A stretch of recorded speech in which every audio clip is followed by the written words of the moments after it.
સુરત જિલ્લામાં આવેલ કડોદરા બારડોલી રોડ ઉપર બે આશાસ્પદ યુવાનોના અકસ્માતમાં મૃત્યુ બાદ ગોઝારા કટને બંધ કરવાનું તંત્રને સૂઝ્યું ખરું. કડોદરા બારડોલી રોડ ઉપર ગત તારીખ 16 જાન્યુઆરીના રોજ સોયાણી ગામે રાત્રે લગ્ન પ્રસંગે ડીજેના પ્રોગ્રામમાં મોહણી ગામે રહેતા બે હળપતિ યુવાનો અને તાતી થયાનો એક યુવાન મળી 3 યુવકો ડીજે પ્રોગ્રામમાં ગયા હતા અને ત્યાંથી પરત સુઝુકી એક્સેસ મોપેડ ઉપર 3 સવારી પરત પોતાના ઘરે જતા હતા.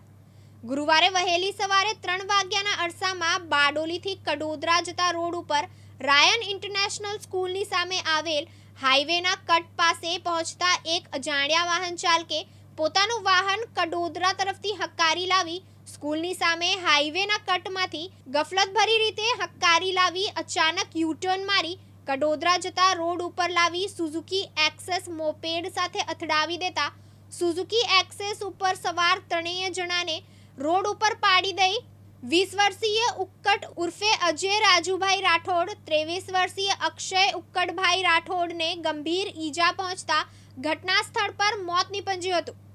જ્યારે 18 વર્ષીય અજય રાજુભાઈ રાઠોડને ઈજા પહોંચાડી ટેમ્પો ચાલક નાસી ગયો હતો.